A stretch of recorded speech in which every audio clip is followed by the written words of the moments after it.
what's up guys? I'm gonna start the video here. It's Thursday. All week I've been chasing stuff on this.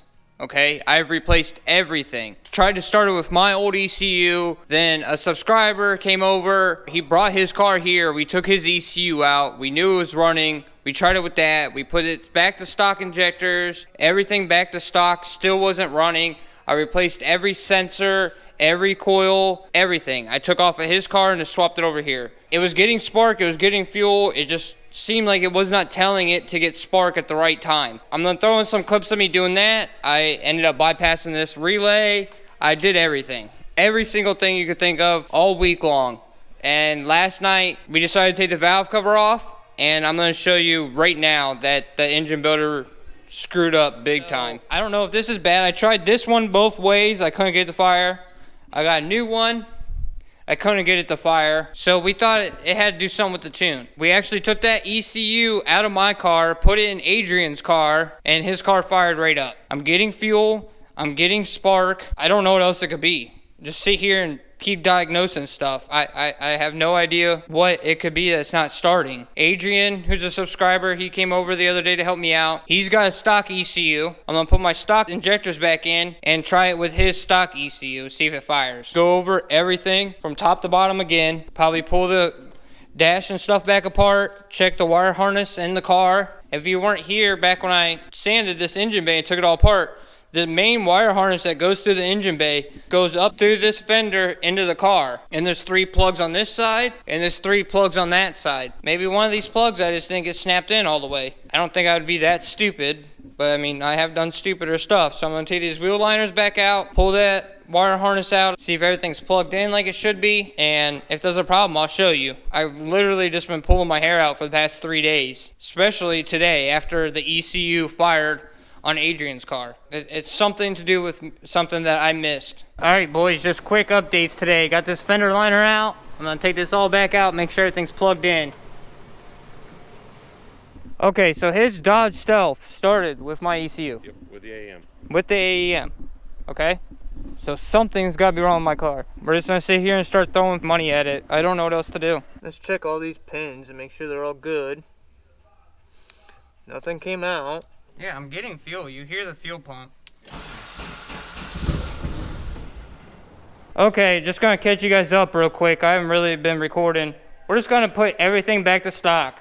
Taking the injectors back out. We're doing stock injectors.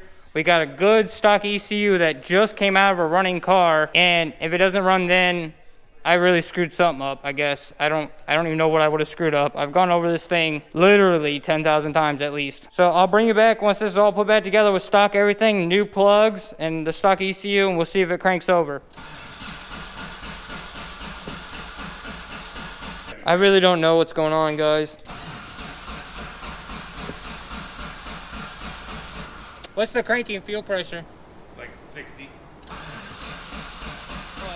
This is just a cheap one that I bought. I ended up putting my stock one back on because I know that works. I actually took my my coil packs off, and I looked to see if I had the wires crossed, because if I had those wires like backwards or something like that, it'd be telling this one to fire when this one was supposed to be firing. My wires are in the right order. He ran home to grab one of these. I don't know what this does, but he went and got another one of these, see if that's the problem. We've replaced and tried everything after those 2 things. It could be these coils too, but we're getting spark. Doesn't mean we're getting enough spark, but we're getting spark. It should at least fire. I think something's wrong with timing or something. I think it's telling it to get fuel. I know it is.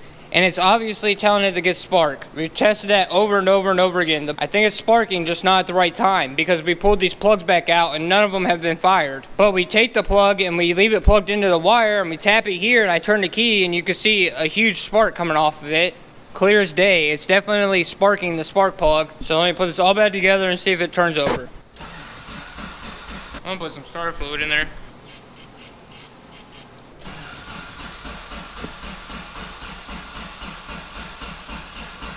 Dude, I've tried everything. So what we're thinking now is that they actually got the cams wrong. So on the front, you can switch the cams. The back you can't because the cast has to go in one. But this, I'm pretty sure that they got this exhaust. This is the exhaust cam, and this is the intake cam, and they got them backwards. Because the pictures we were just looking, the pin should be straight up and down with these lobes. So the pin should be right here, and it's over here. There's a D on this. From what we're looking up online, D should be on the exhaust. We think they switched these cams in wrong, and that's why I'm so far out of time, because it thinks the intake is the exhaust and the exhaust is the intake, but the opposite on the rear. So it's just fighting itself. Does that make sense? I'm doing my best to explain this. I'm just as dumb as anybody you've ever met in your life, I promise. Okay, so we have pretty much verified they have the cams backwards. You see that pin? Let me get a light. I don't know if you can see, I'll zoom in on edit. You see the little pin right above the nut or the bolt? That pin should be in line with that lobe, and it's not. So that pin's straight up and down, that lobe's that way.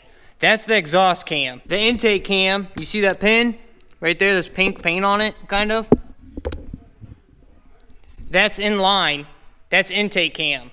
So they got these cams backwards. These fucking guys. I also paid them to do the oil pump and the water pump, and I know they didn't do it. This is just crazy to me that they put these cams in backwards. So I pretty much gotta take this whole side apart because we're gonna have to put it back in time and we gotta flop these cams. I gotta get these intake pipes off, and I also gotta get these covers off, the timing cover off, and the belts, and I will bring you back. If you're trying to like do your timing belt or water pump or something like that, to get to this point, it's not fun. You gotta get your motor mount out to get to that bolt that holds that cover on. Oh, and you gotta take your crank pulley off, and you gotta take your idler pulley off. Wish I would've just known this when I was out of the car. I didn't think I was gonna have to check and make sure they put my cams in the right spot. It's now 3 hours later, because I don't wanna do this and then screw something up.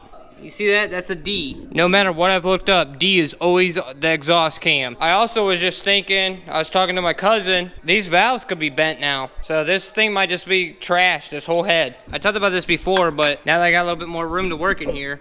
You see that right there? That little pin? That pin should be in line with that lobe, and it's definitely not. See that lobe? Should be straight up and down with this pin. So right now, that lobe should be this way, and it's not, it's this way. It's almost 90 degrees off. So you're gonna take out all these cam caps and then swap these cams. See, dude, they're such fucking pieces of shit. Yeah, that's definitely not the right bolt. Look what I just found, too. That's the wrong bolt for in here. All right, we got them off. Now, I'm just gonna spin these and triple and double check again. Can you see it? Yeah, they definitely had these on backwards. Fold them all back down. I'm so nervous about this. As long as this one's D. We flipped the cams, we're gonna camp it back down. The rocker fell off. They really just sit on there, huh? Mm-hmm. Even the manual calls for silicone to be on here, on these points, and they didn't do that either. So we're gonna clean this up, put silicone on there, and hopefully get it done right. Yeah, I just do it on the black plastic because all you're sealing the black to that. So you start a 1/4 inch up, go down, and then a 1/4 inch out, and then when you put the cap on, let it squish out a little bit.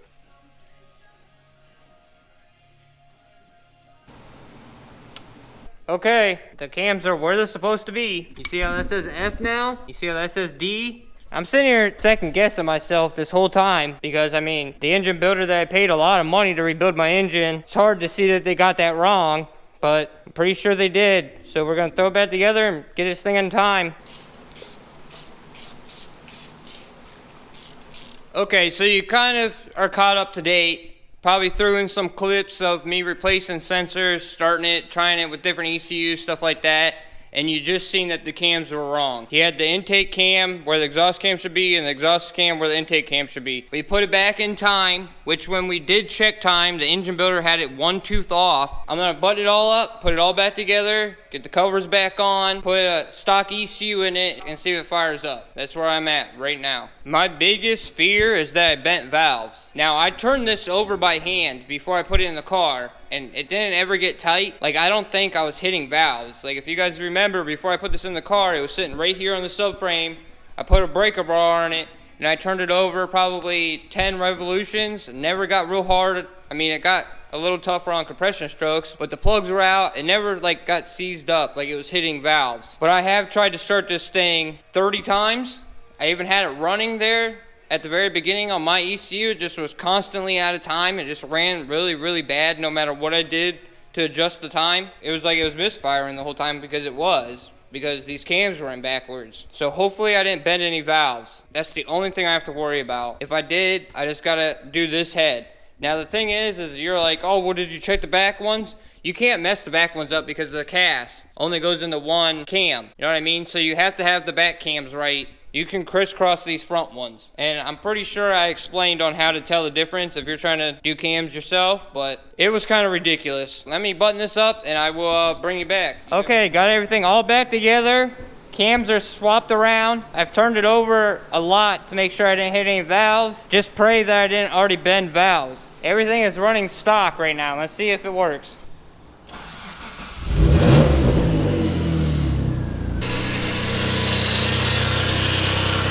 What's that noise? Screw belt. That's what I was telling you about. Look at this. Let's check the time.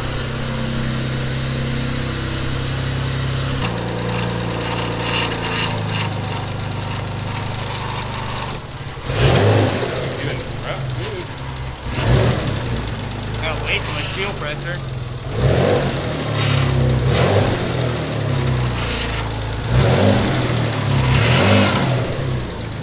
What is that noise?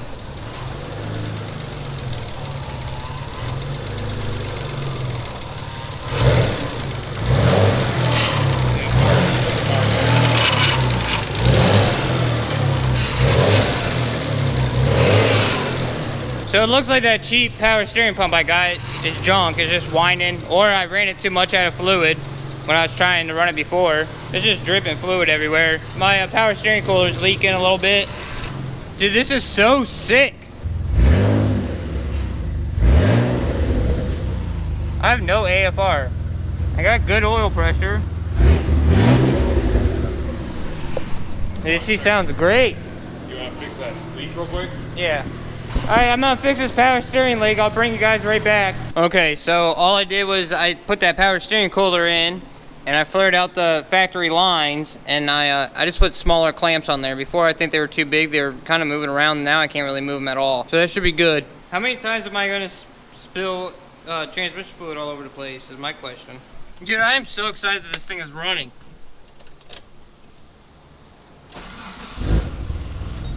It starts up great too.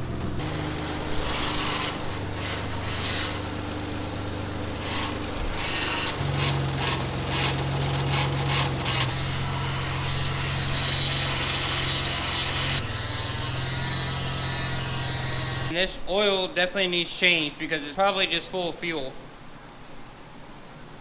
Yeah, there's definitely gas in there. Yeah, dude, that oil's so thin.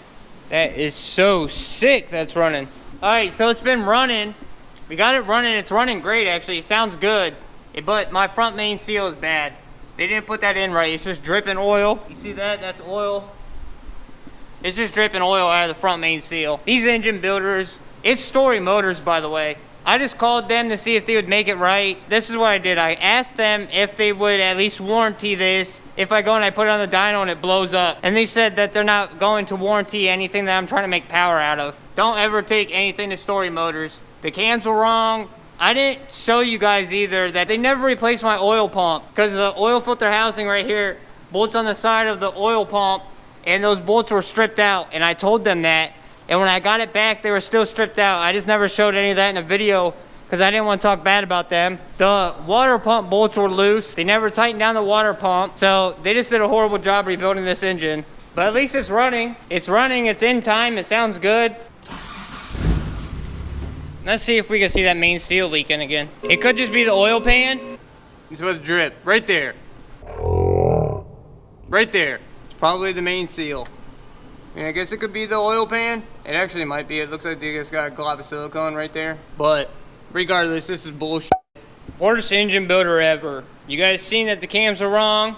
I didn't show you that they didn't do the oil pump because I was trying to be nice. I didn't want to out them just for forgetting to replace an oil pump. But when we took this all apart, I also didn't show you that the water pump was only hand tight. All the bolts on the water pump were just super loose, hand tight. Every time I started it, I had a couple drips of antifreeze over here on this side, and I thought it was the tube that goes to the valley. I thought I didn't seat that tube right with that O-ring, but it was because they didn't have the water pump tight. So now I tightened that all up. I don't know if that's the main seal or the oil pan. We gotta open up that oil pan and see about that. But at least it's running, I guess.